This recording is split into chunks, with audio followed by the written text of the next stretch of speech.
Awesome, guys. I'm so excited to be here. Me and my boy Jake, doing a home inspection podcast geared towards businesses, home service, everything that's related with the home. Pretty much, we're going to talk about on here, and we're going to come at it from a business standpoint. For those of you that want to take your companies and grow it and keep growing, in life, I truly believe you're either growing or you're dying. You never stay stagnant. And so we want to start this to help other inspectors, other people in the home services industry be able to grow their business, be able to learn more about their businesses. And we're going to have experts coming on here. My boy Jake is a marketing expert and he brings a lot to the table. He is really transforming how we market in our industry and what we're doing through social media.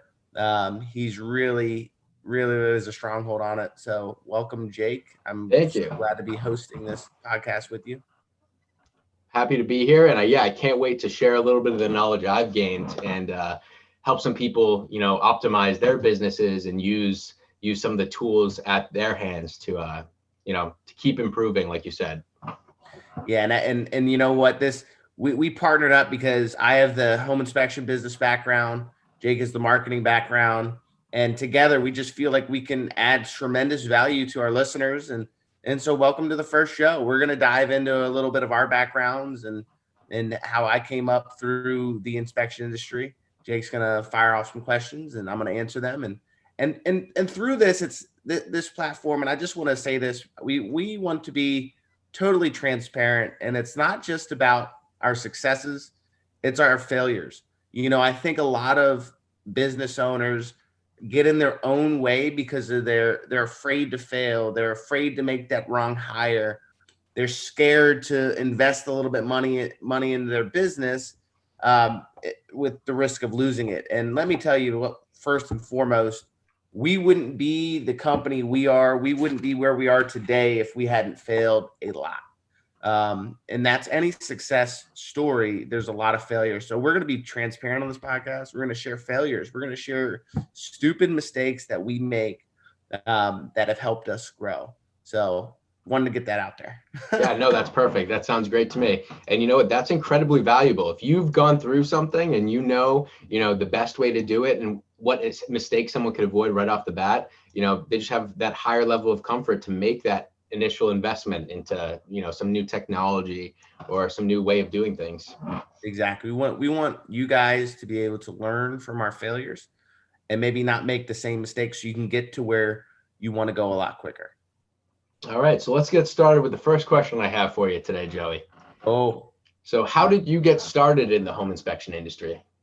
man, this was not an industry that I would probably been in if I had to make the decision. I mean, I made a decision, but if I didn't, my dad actually started a home inspection company in 2001, and it Wow. was just him. He started a business that he was employed. He employed himself pretty much. Wore all the hats in the business, answered phone calls, scheduled appointments, went to jobs, did all the marketing on his own. And literally, I watched my dad for 6 months without having a job grow this business and go out every day and trying to get legs on it. And, my dad has a great personality and very likable guy. Um, and I watched him grow this business, and he got to a point where he's doing 4 and 5 inspections a day while me and my brother went through college. And I was in middle school when he started. So I watched him middle school, high school, and college. And he was just working for himself. He never really hired anybody. He had his wife answering the phones, and it kind of worked like that. It was like a part-time, and then we had a neighbor friend that helped out when my stepmom couldn't answer the phones, and she was a part-time, would answer the phones whenever we couldn't. And so I watched them just do this business. And then my brother, who's a little older than me, got into inspecting with him.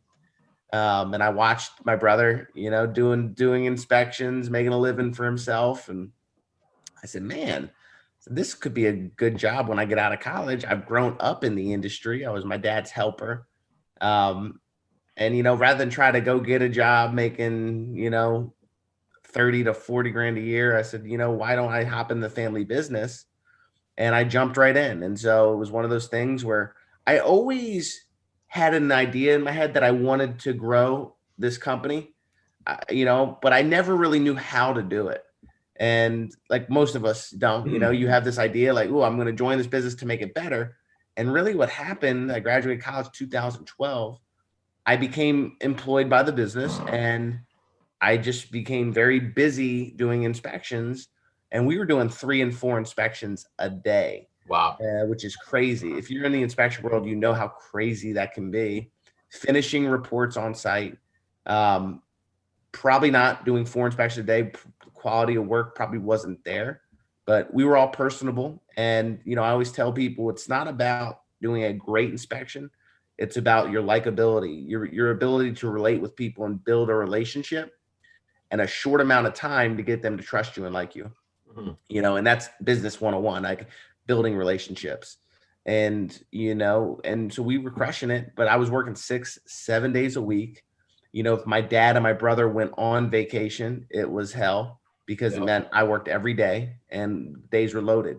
You'd leave at 6 in the morning, 6:30 in the morning, and I wouldn't be back till 8-9 o'clock at night, finishing my inspections in dark, getting there just in time to do the exterior before it got dark outside. And I met a girl, and I realized, she had a corporate job, so she didn't work weekends. And I realized, my quality of life was not there. This can't be it. And you have those, at least I looked in the future. I said, I can't do this for the next 30 years, grinding. And I remember I was driving from Front Royal, Virginia, coming back home, 1.5-hour ride. And my buddy calls me and he told me about this couple that retired early, and it was a network marketing company. And I was like, that sounds great. I'm not in network marketing, but what I learned from them was personal growth. You need to have a plan to grow yourself, because your success will always rise up to where you are as a person and your personal growth. And me and my wife at the time, or she was my fiance, we committed to reading every day and reading successful principal books. And it was through that I realized, okay, I actually have this incredible vehicle with the home inspection industry, with the home inspection business. And I basically went up to my dad. And one of the big things through network marketing is they teach you to duplicate what other successful people do. And so I was like, we need to go to a home inspection conference, which I had never been to one before. And it was October 2015. We flew out to Las Vegas, and I went to the World Inspection Conference, and it was awesome. I met some great people that I'm still friends with to this day, that I still know, that I still see at conferences, that really helped me. I got their numbers. They told me what they were doing. And what I think the biggest thing was, having people in your corner that were ahead of you, that could help you, like, hey, how do I hire? Could you send me this paperwork? Could you do this? And again, what I learned through network marketing is you want to duplicate successful people. Yes. I see a lot of people in our industry getting advice from people who are not where they want to be, and that's key. I believe you can learn something from everybody, but if you want to grow a business, you got to get around people who have grown a business. You can't get advice from your friend, from a single man inspection company, on how you should grow, how you should hire. Oh, I hired somebody, it didn't work.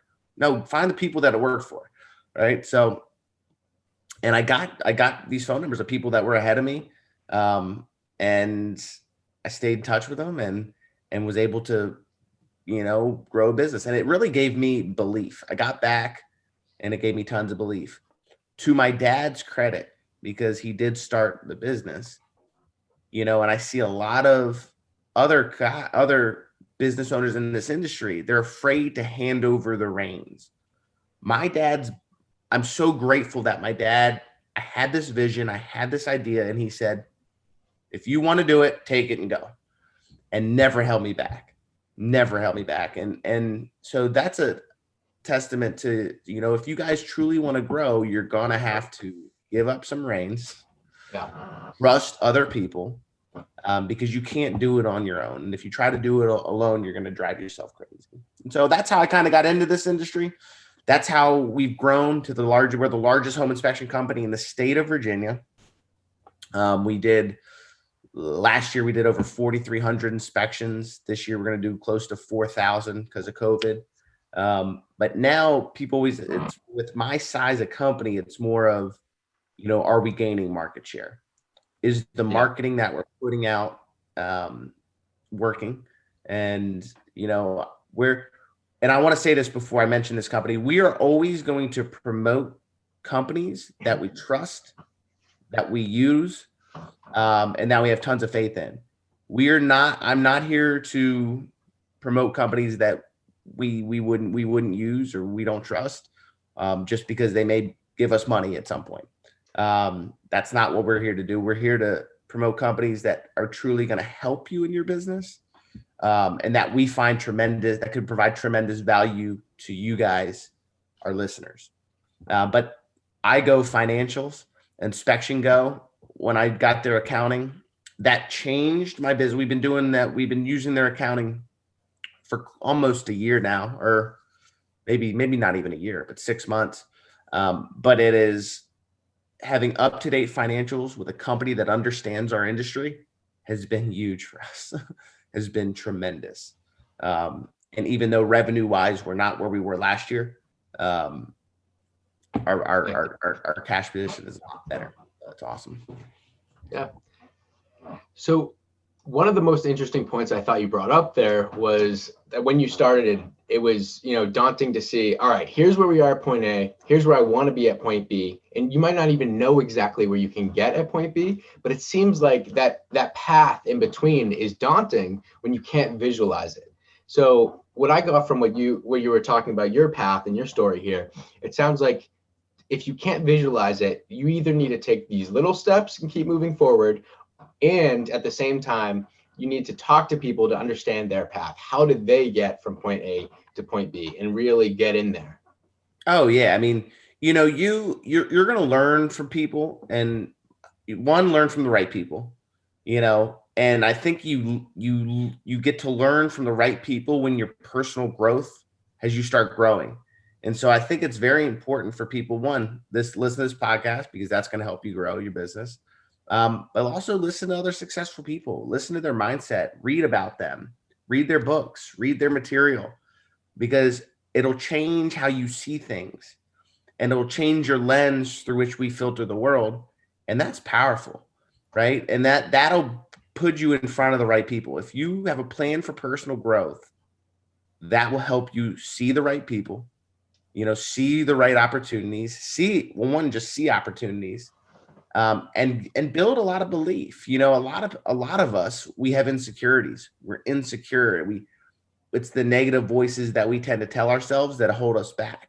We tend to hold ourselves back, not other people. And personal growth really helps tear down those barriers to really grow yourself and to build the business that you should be building, but yeah, it starts with little steps. Start with where you want to go. So start with your vision, and then figure out how you're going to get there, and you're not going to have all the answers. I remember we hired our first employee. You should see, I wish I had copies of the paperwork. I think I do somewhere in my filing cabinet, but oh my God, like the contract was ridiculous. The non-compete was horrible. It was all on Word, or we were going to pay them, and had no real plan at all. I just wanted to grow, made tons of mistakes, and a lot of the pay mistakes that I've made, I didn't correct till last year, and this was 5 years later. Wow. Right. Or 4 years later. So, you're never going to do things perfectly. But you need to always be moving forward. So, imperfect action trumps inaction, or non-action. So always make sure you're taking action, even if it's not perfect. And, that's one thing I'm good at, is just taking action and not having a plan, or not having the exact steps. And it's nipped me in my butt and it's been costly. Um, but we wouldn't be where we were without that, And if I waited for that perfect action. through the successes and the failures, I'm sure that it ebbs and flows as you're growing. But what keeps you motivated to keep improving? Well, I think your whys change. Now I have two little kids. I have a 4.5 and a 2.5 year old, and they're big reasons. They're my big whys. Um, and those and now I have my girlfriend has 3 kids, and so kids tend to see a lot. And I always want to make sure that I'm setting a great example for my kids, Which but 2, building a future for them and myself and my family, so we're protected. And so those are my big motivations. Those are my big whys. Um, you know, I have materialistic goals and I have materialistic wants. Um, but those aren't, at the end of the day, that doesn't define my happiness. That doesn't, fulfill me. And like we talked about, Jake, part of the reason why we're doing this is we want to help people. We want to add value to people. We want to, help people grow. I think it's, when you reach a certain level of success, it's, I think it's really great. And it's a great feeling to turn around and say, hey, I can help you if you want to help, yeah, I'm not going to help people that don't want to be helped. I'm not here to preach to people. I'm not here to, do those things. But if somebody asks me for help, I'm going to help them, and I don't expect to get compensated for the help that I do with people, and that's really fulfilling. Giving to community coaching, doing those things and just being an example. I think that motivates me, just to be the best person you can be. The quote that you posted the other day, it's, I'm in competition, not with anybody else, but myself. yeah. I can improve who I am a little bit every single day, then I'm doing something right. And that quote Joey is referencing is posted on the Pair Payments Facebook page, which this podcast will be posted on, as well as everywhere else podcasts are posted: Apple Podcasts, Spotify, YouTube, all of the above. So you can check out some of the motivational quotes there. We love posting motivational quotes, to keep people going. It's been a tough year. So another question I have for you is this year, I'm sure, really just exacerbated a lot of problems you had. It really highlighted some things. So what were the 3 biggest lessons that you were able to learn this year? Or maybe give me a couple if you can't come up with 3. Well, the biggest lessons that I learned were, a lot of the things that we thought we needed, or things, or should I say this? One lesson was, you really got to check what's needed in your business compared to what's really a want or a perk. And I think that was the biggest lesson is, we had a lot of things that were perks, but that were not really needed. Mm-hmm. And at the end of the day, it ended up saving us, as we went through a little slow period when COVID struck. But the home services industry wasn't badly affected like the restaurant industry was, fortunately. And it's, it's clearly unfortunate what's going on with businesses nowadays. Mm-hmm. And I think COVID's just been a learning lesson for everybody. In that regard, a lot more online shopping being done. And I think a lot of good came from COVID too, in the sense that, people are a lot more cleaner. There's hand sanitizing stations everywhere.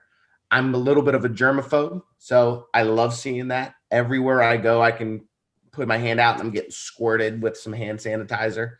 I love that. I love that that's going to be the new norm. It always should have been. And I think that's not only going to help with preventing COVID, but it's going to prevent a lot of other things. It's going to be great when we're coming on flu season, all those things. I was kind of proud of myself that my kids got the flu earlier, this year, and I didn't, because I was like, okay, they got it. I'm going to get any sickness they get. And it's because I was washing my hands like a fiend, probably like 10 times a day, like even wash them, everything. But no, but I think a lot of good. I think people are starting to take more vitamins. I think that's a huge thing. But from a business standpoint, our inspections are cleaner. We're doing things that social distancing and all that sort of thing. And I think those are good things that are going to stay in place. Wiping things down and doing all those just the little things that are And going to help. I think that one big, lesson here is that even though these are things that might not stick around forever, like learning how to do inspections cleaner is great, but that might not stick around forever with masks and social distancing. But I think what is important is learning how to adapt. So now when the next pandemic comes or the next challenge that you have to overcome, you've now learned how to adapt to challenges. Yeah, I think you're exactly right. You're prepared more. For those that don't have savings in their business, or you need to have an oh shit fund. Yeah, that's You something I'm just sure you never learned. know what can knock you down or knock you out. Yeah. Thank God we were deemed essential. The real estate market was deemed essential, because if we were non-essential, we would have been absolutely crushed by this. Yeah.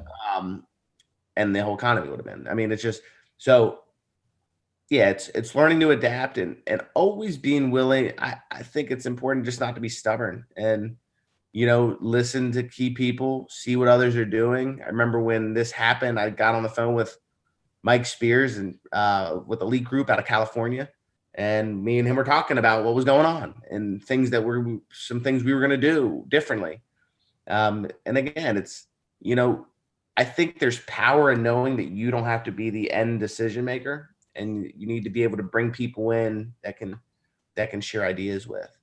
I never go into a meeting thinking that I'm the smartest person in the room.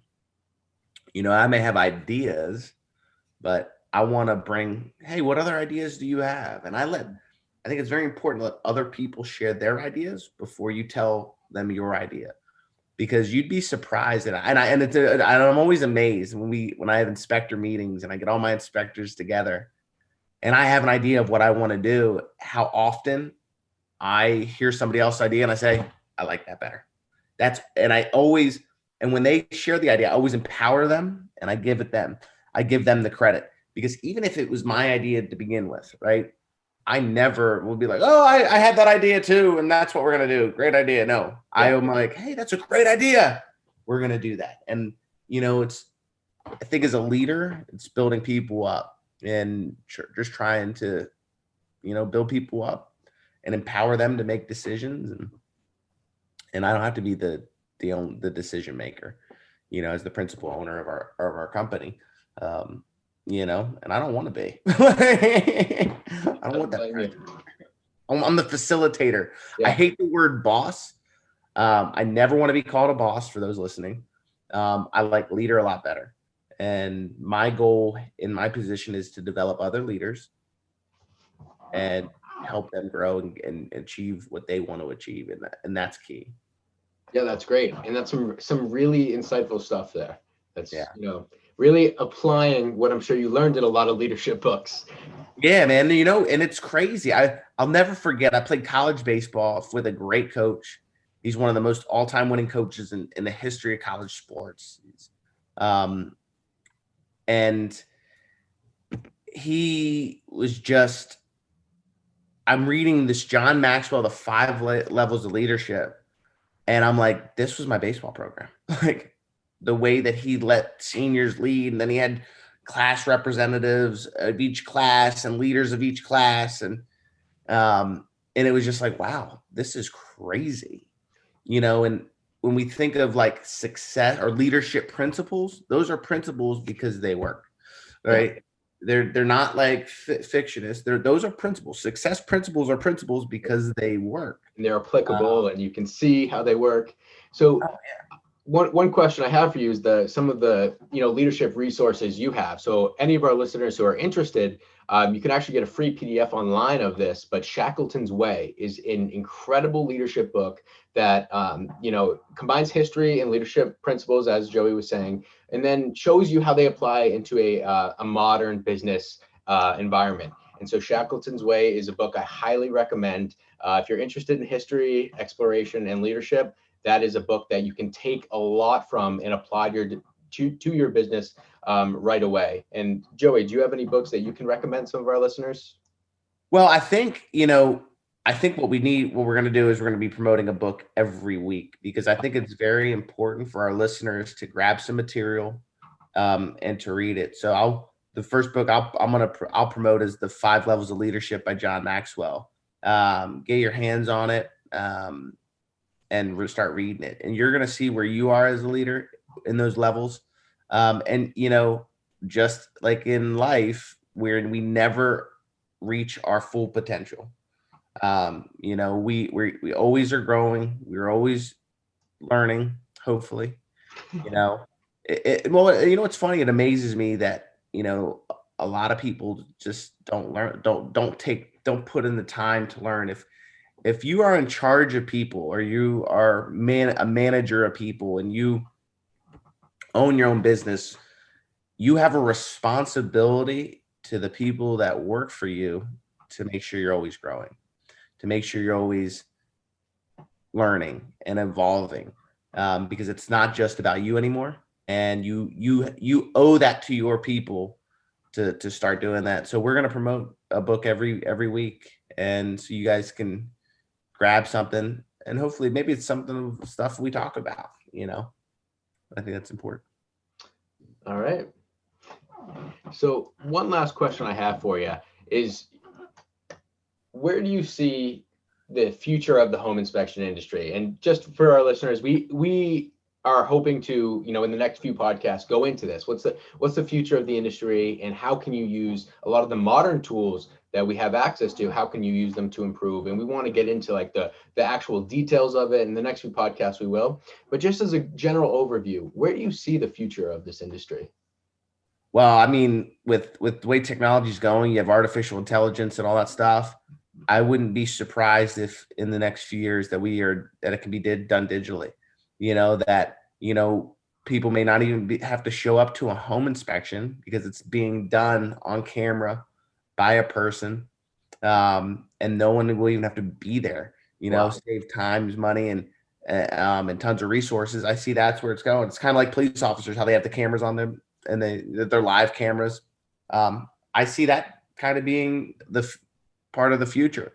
And I think, if you're in the inspection industry, you need make sure you're partnering with the right people, the right organizations that are evolving, so you're not left behind.